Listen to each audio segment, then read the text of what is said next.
Well, if you're listening to this podcast, you likely know Alex Steffen from his multiple great books about climate change, as well as public speaking and wonderful TED Talks.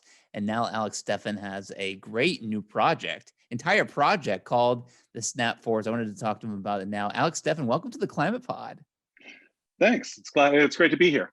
Well, it's great to have you on. I was reading kind of a description of the Snap Forward, and you write in here, quote, "Now I'm spending all my time relearning what I thought I knew." So what are you kind of relearning with this project, the Snap Forward? Well, to explain that, I have to kind of run us backwards in history a little bit, right? That when I came into this work in the early 90s, when I started as an environmental journalist, we had some pretty clear ideas about what we were trying to do. And one of them was that we were trying to head off dire consequences, right? We'd already set some pretty serious consequences in motion, but the idea was to basically head off the planetary crisis, to prevent it from becoming a major crisis. And we had some pretty clear ideas about how we'd get there, right? We would rely on good science, we'd raise awareness among citizens, and we would take sensible measures that could be orderly and predictable in their outcomes, and we would drop emissions and gradually adapt to the remaining problems we faced. And that was a really great idea. The only problem was we didn't do it, right? And we didn't do it for decades after decades, right? We're now 5 decades into understanding that we are in the midst of a problem, and we still have yet to really begin tackling it. And as I thought about why, one of the reasons that kept occurring to me was that we're not thinking enough about the future. We're not imagining what the future could be if things go wrong, but also what it could be if things go right. Right. And so I started thinking about, it's a heroic effort that we need to undertake here. What would it be like if we had a heroic future, right? What would it be like if we actually managed to stave off the worst of these catastrophes and to raise, billions of people out of poverty while, greening the global economy? And the more that I started looking at that, being trained as a futurist in my consulting work, the more I started looking at that as a futurism problem, the more I realized that it's really hard to say anything meaningful about what's going on in the world without knowing what we do in just the next few years, the next couple decades. That the difference in 2100 between 2 decades where we achieve very little and 2 decades where we vault forward in our efforts is so wide that it's like living on different planets, and we can't really describe what the future's like without first deciding what did we do.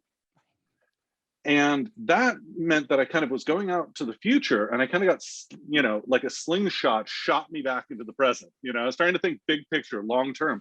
And the more you think about the big picture, the more you think about the long term, the more directly you wind up in this present moment. And what occurred to me is that we're not taking seriously enough what this planetary crisis with climate change and all its other ecological and social, connotations means. And the first sign of not having taken it seriously enough is not understanding the degree to which we have already crossed thresholds that make certain kinds of outcomes now impossible, right? We're not going to reverse climate change. We're not going to undo the harm that we've already done. And in fact, the choices we've made lock us into doing quite a bit more harm no matter what we do, even in the best case scenario. And that the magnitude of the harm we've done, so that's one thing, is just understanding that we have already set in motion an unprecedented amount of crisis, right? But also that beyond that, once you understand the magnitude of that crisis, you begin to understand the degree to which it is not the natural world changing that is the most profound and alarming part of this. It's all the ways in which the human world is just a subset of the natural world and all the massive changes that are building up in our society that go unseen, right? We are in the middle of a discontinuity between the entire past of human experience and the world we live in now. And we're not coming to grips with that. We need to launch forward in our thinking. We need to snap forward in the debate. And so that's what led me to doing this project, this newsletter and podcast and book. And I think that snap forward is the ultimate question for humanity. Can we move fast enough? Yeah. And so how is this, coming to this realization? As you write, the planetary crisis, as you said, is a discontinuity. How is that changing your writing? Well, the first thing that it does is it means that we need to get really serious about what the story is when we're talking about climate journalism, about climate writing, like what is it that's actually going on, right? And the thing that's going on is not what we're normally told is going on, right? It's not what we've agreed to describe the problem as, right? We are not gradually making things better, more or less on a pace to achieve big goals that will mean that we don't need to change much in our lives or in our economy or in the world, right? We're mostly told to think of the planetary crisis as a climate crisis, and the climate crisis as an energy crisis, and the energy crisis as an energy production problem, right? Are we building enough solar and wind? And obviously those things are monumentally important, right? It's not like they're unimportant, but there's so much more to the question. And there's so much more to the ways in which the systems we've created around us no longer map to the needs we have in reality. And like the degree to which that gap between what is and what needs to be creates all sorts of bubble effects where we value things that if we're behaving at all realistically have much less value or even no value. We value those things very highly. And we treat as unrealistic things that are inevitably going to happen and are happening already at faster and faster rates, at fairly exponential rates in some cases. And, we are stuck largely in climate storytelling, climate journalism, in describing this as a problem of collective action and will. Like, when will we come together enough to like really push this forward? And it's not. It's a problem of humanity, and especially the elite debates in humanity, being out of touch with the reality that already exists around us. And in all of these matters, as David Brower said, nature bats last, right? Like, when it comes down to it, we don't get to decide how discontinuous the planetary crisis is in our lives. We can decide how much change we're creating in the environment, in the biosphere around us, but we don't ultimately get to decide how much we believe in climate change or how much we're willing to accept the idea that the ecological crisis is the context of human action, right? It's like trying to decide that we can judge how much gravity we want to accept in our lives or something like that. Yeah, and you talk about like elites being out of touch. We've just gone through this year plus of a total reshaping of life as we know it. There's a fundamental, shaking up of how most people have to live their life, and you're seeing this extraordinary tragedy unfold every day, unfold in unjust ways. How do you think living through COVID-19 might shake up our understanding of something like the planetary crisis? Well, it might not sound like it from the from our conversation so far, but I'm actually kind of an optimist. I think that it is only through enormous effort that we continue to make decisions that are as bad as the ones we're making. Right? We're not making bad decisions because we're stupid or we lack information or we can't possibly create a sustainable society, or human beings are inherently corrupt, or whatever your justification might be. We are in an interval, a political interval of predatory delay, right? And we know this is, it's extremely well documented that oil companies, coal companies, car companies, et cetera, have made a conscientious effort almost since the very moment that we understood the problem to prevent action from accelerating, to deny the science, right? To downplay the consequences, to promote division between various groups, to emphasize the costs of change, but never the cost of inaction, et cetera. And this massive effort is what I call predatory delay, right? They have benefited at the harm of many people, including future generations, by delaying action. But that can't go on forever, right? In fact, it's already crumbling around us. And the big question is simply, how long does it last, right? Can they prolong inaction for another decade or two? Well, then we have a not great future ahead of us. It's still not as bad as some people might think, but it's not great, and a lot of people will suffer. But if we can in fact shorten that interval, right? If we can undermine predatory delay by acting in all sorts of across a broad front of efforts, then we can in fact start to see change happening not only more quickly than we're used to discussing, but also to a far greater benefit for more people, right? That it is true that the poor, for example, suffer vastly disproportionate harm from these kinds of changes compared to the damage they participated in doing. But it's also true that the faster we act, the more the poor benefit, right? And this is one of those things that predatory delay has obscured for us. We're used to hearing about, say, coal miners. Oh my God, if we act, we're going to put all the coal miners out of work, right? But in fact, there are billions of people whose livelihoods depend on us acting quickly. And the more quickly we act, the more opportunities and solutions and possibilities we create for more and more people, right? And ultimately, real success looks like a giant building boom. It looks like a massive investment in new systems, in new energy systems, new transportation systems, in agriculture and forestry and fishing, et cetera, right? In minerals and materials design. I mean, in every field you can imagine, there are breakthroughs ready to not only happen, but to scale out. And that would be a giant uplift for, all of humanity compared to what we have right now, certainly, right? That the real secret's not how bad things are getting, it's how good they could get if we move fast enough.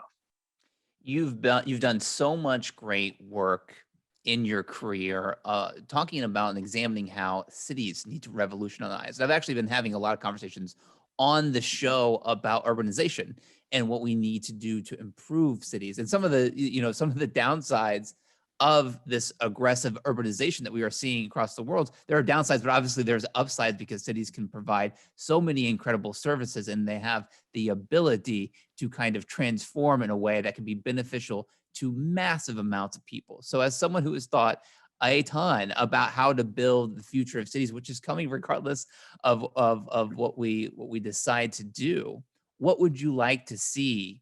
How would you like to see urban planning start to change in the coming years post-COVID? Wow. Well, okay, three things. The first thing is that we need to distinguish between the process of modernization, of people rising up out of poverty, and the process of urbanization, right? The rising emissions that people have as they come out of poverty are part of people no longer being poor, and those are going to happen no matter what form we build that in. You're going to have you're going to have people, as they get more of what they need, they're going to have more impact on the planet to some degree, right? And we continually mistake urbanization with development, and though they go hand in hand, they're not the same thing, right? And to the extent that we have development, we're going to have impacts until we get it to be sustainable development, right? Urbanization can actually be the mechanism, like the platform for sustainable development, right? So that's the second thing, is understanding that, especially in North America, in the Anglophone world, basically, when we talk about urbanization, we often compare it, not to continuing rural poverty, but to like more spread out forms of land use, right? Suburban land use, or some idea of, of living scattered amongst nature in a supposedly more green way, right? There's that's still the debate in our country, is about, whether to create dense communities or spread out ones. And so we tend to think that that's the debate everywhere, where it really isn't, right? In most places, people are building cities as best they can, just given their needs. That there's not this sort of suburban urban political divide that's at the core of our national politics. So, you know, when it comes to cities everywhere, the question of how to make the city, you know, more sustainable is largely about how you build more sustainable systems, right? Here, especially in North America, the problem is actually how do you build more sustainable systems, but also how do you change the land use form? How do you change the structure of the city? Because the single most important thing we can do on climate action in North America is create denser communities, right? Denser, more walkable communities served by sustainable systems is as close as we have to a description of a genuinely sustainable, prosperous life, Right. right? And, you know, that debate is still not widely understood. I mean, in the planning profession, among people who care about these things, that's understood. In the larger political debate about climate and energy, it's barely talked about, right? It's sort of considered a third rail to discuss changing how people live in terms of where they live and in what kinds of buildings, right? Which is ridiculous, but that is how it's treated. The real problem comes in number 3, which is that at this point, the kind of changes we need cannot be delivered in well-planned, you know, heavily process-focused ways, right? We are in the middle of a massive housing crisis, right? So massive that homelessness is spiking, property values are going up almost everywhere that anyone wants to live, you know, at a rate that far exceeds people's ability to pay for them, right? We're seeing more and more property in fewer and fewer hands, et cetera, right? And we haven't even begun dealing with the problem of internal climate migration as people move from places that are failing, and external climate migration, people immigrating here, right? And, you know, if we are serious about being fair, you know, just participants in a global community, we need to be planning for many more people to be here, you know, in the coming decades. We're not even in the right orders of magnitude in terms of how fast we're building, you know, new housing, how fast we're creating, you know, we're contextualizing that housing in walkable communities, and how fast we're building the kind of sustainable infrastructure they need. We're nowhere in America is even close to a passing grade at this point, right? And the very best places, like maybe the very best places, maybe hitting a D, right? Like, but that's pretty rough. And so part of the question is, how do we overthrow a planning regime that has basically been captured by those who don't want cities to change? And that's true almost everywhere. The kind of processes we have, the legal challenges we have, the ways we talk about urban policy, the ways we talk about the future of communities are all dominated by voices who see defending cities from more people living there as a primary goal, you know? And until we break that power, until we break the power of the NIMBYs, you know, to oppose new development, until we, you know, greatly accelerate the rate of approval for development, until we allow way more innovative processes into how we develop so that we get rapid urbanization where we need it, et cetera, et cetera. Until we do these things, we're going to fall farther and farther behind. So, you know, if you're going to pick a profession that is least up to speed with what it needs to become to be, you know, like the world we, you know, to help create the world we seek, I would think that, you know, urban planning, you know, public works departments, transportation departments, municipal, county, and state governments that deal with these things, with this land use, transportation, energy connection, I would think that's probably a good candidate for most needs improvement, you know?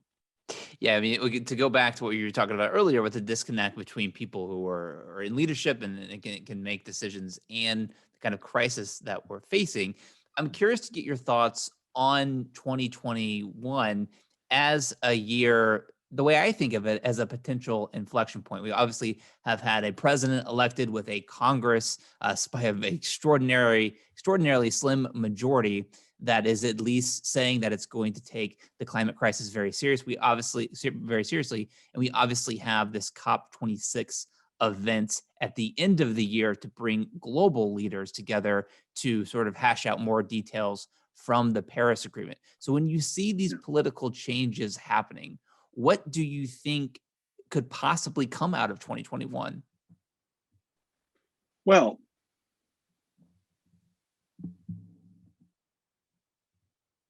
there's what I'd like to see happen, and there's what I think will happen, and there's what I fear will happen, right?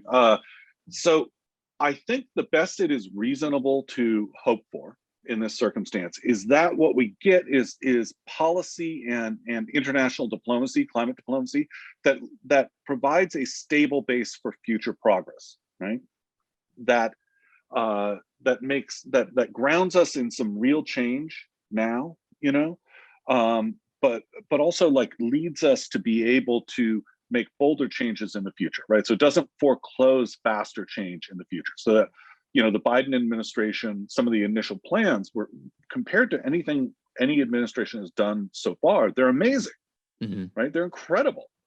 And had they happened 10 or 15 years ago, they would have been not only, amazing and incredible then, but they would have been on the right pace for the kinds of changes we need to see. Now, whether those plans go through, whether we get that, I mean, there's still a lot of sausage to be made on all this, right? But they're of the right caliber to get us going.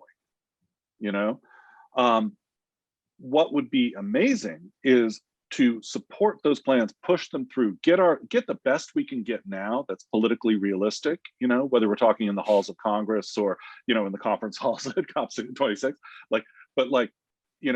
to get the best we can, but also to get a really firm understanding going that this is a down payment on what needs to be much bigger and much faster action built on top of it. This has not solved the problem. Nothing we're going to get done is going to solve the problem. It's nothing we're going to get done at this point means we're on track, right?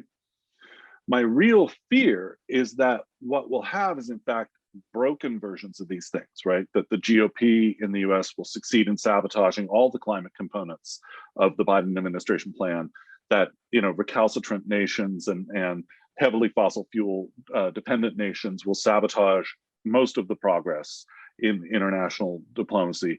And that what we'll get on top of that is a set of agreements that are negotiated on the premise that they lock in a certain rate of change, right? That they lock in low and slow targets. They say, hey, we're willing to go along with this, but you got to give us certainty here. This is kind of the new line, right? I mean, I know you've had Mike Mann on the show. He talks about this, that this is the new line, right? That like, we want to do it, but just gradually, right? We have to be realistic here.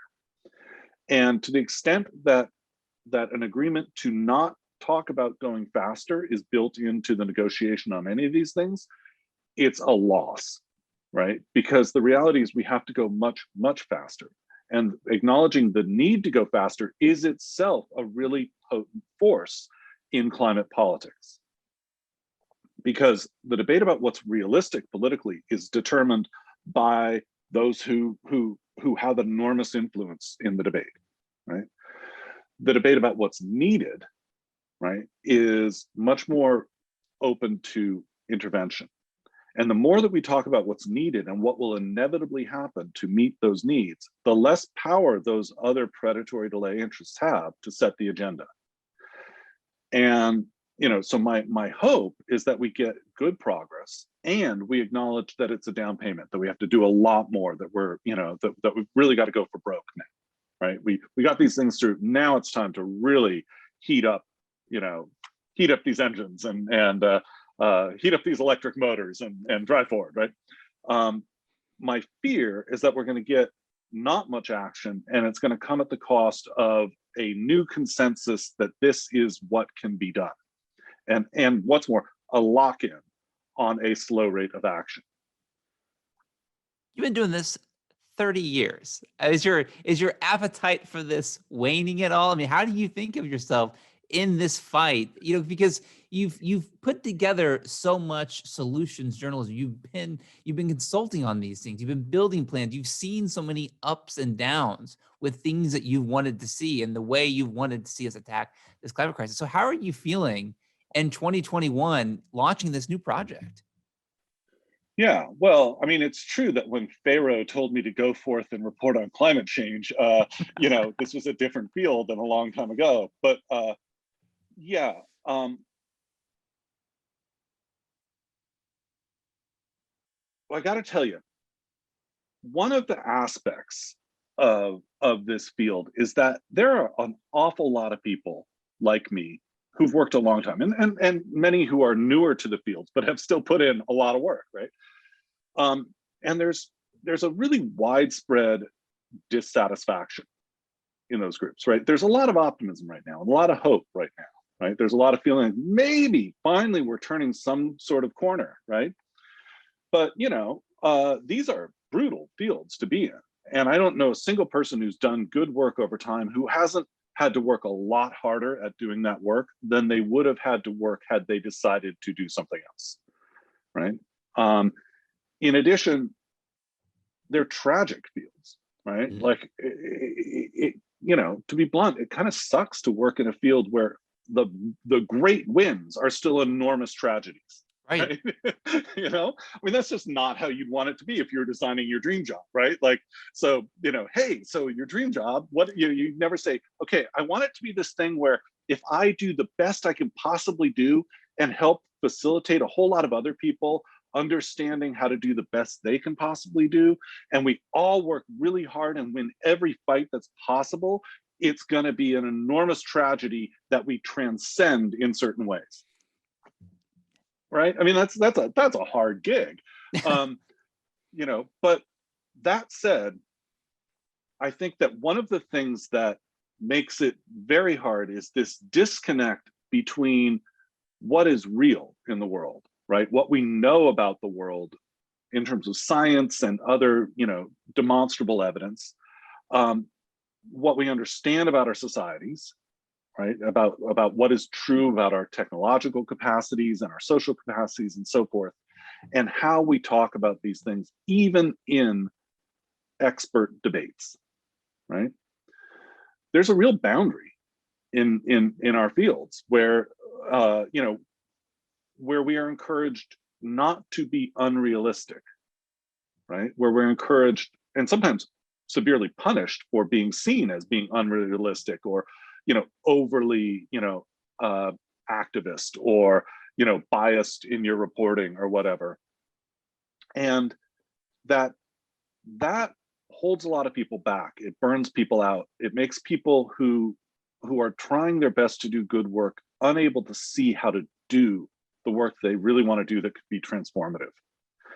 And what I think we need, right, is what I call the snap forward, right? I think we need a whole lot of people finding themselves in situations, and I hope to be part of this. I hope that the book I've co-written with Justice Stewart and the work I'm doing on the newsletter and the podcast and the other work I've done, I hope that it can be part of helping to establish this snap forward in our conversation, where we're talking about what is actually happening as the measure of realism, and we're talking about what are the available opportunities as the scope of ambition, rather than talking about like what will DC let us do, or what are people in this profession so far willing to, what are the elder statesmen in this profession willing to regard as realistic? There's a divide there. And there's, a lot of climate triangulation in every profession that touches climate and sustainability, right? We're going to embrace big goals, set low initial, take a few small steps now, and then argue that our small steps are leading us to those big goals. And there's a lot of boundary policing around, can you even point out that is an insufficient tactic for achieving our ends, but also that it's bad strategy in a world that's so full of opportunity and need, right? That it is the opposite of realistic, right?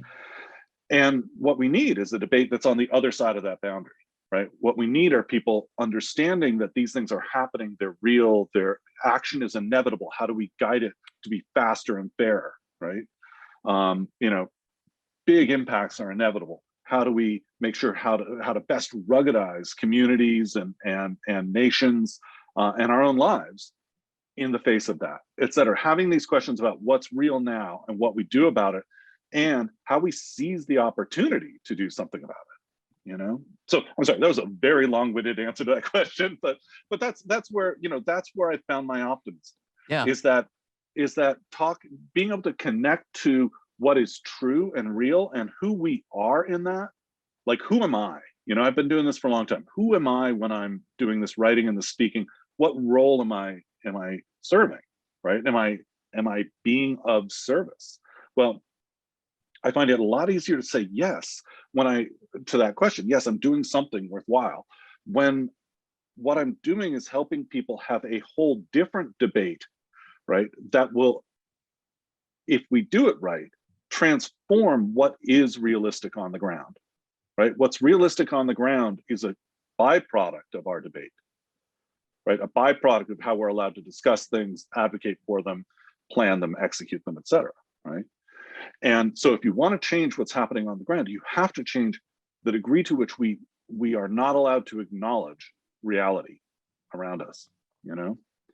And that's exciting to me, right? That we could actually like engage in a conversation that matters and start to talk about the things that are really going on and start to really get at solutions and possibilities and opportunities. You know, that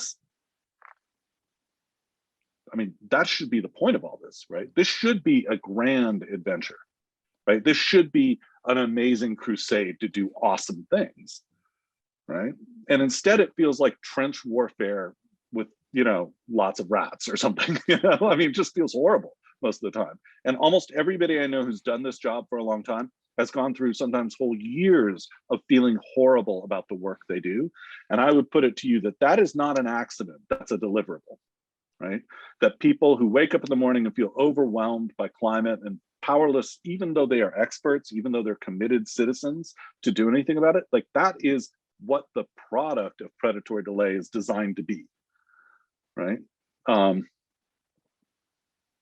that answer your question? Absolutely. And as you mentioned, it can be a grand adventure. So if you want to be on that grand adventure, make sure to subscribe to the Snap Forward. We're obviously going to put a link in the show notes. You're also a great Twitter follow, so we'll put that link to your Twitter and the show notes as well. But for people, you're speaking directly to the people. Where should they go in order to subscribe right now to the Snap Forward? alexsteffen.substack.com. You can also find a link on my Twitter feed, which is at Alex Steffen, ALEXSTEFFEN. Yeah, I would love to have folks, sign up. If you are a paid subscriber, you get access to the podcasts I'm doing. But you can get the essays I'm writing, the letters I'm writing for free just by signing up on Substack for the newsletter. I hope that everyone listening to this, if I can leave folks with one message, right? It's that the more realistic you get in this situation, the more energized you should feel. Incredible. Well, Alex Steffen, thank you again for joining the Climate Pod. Thank you for having me.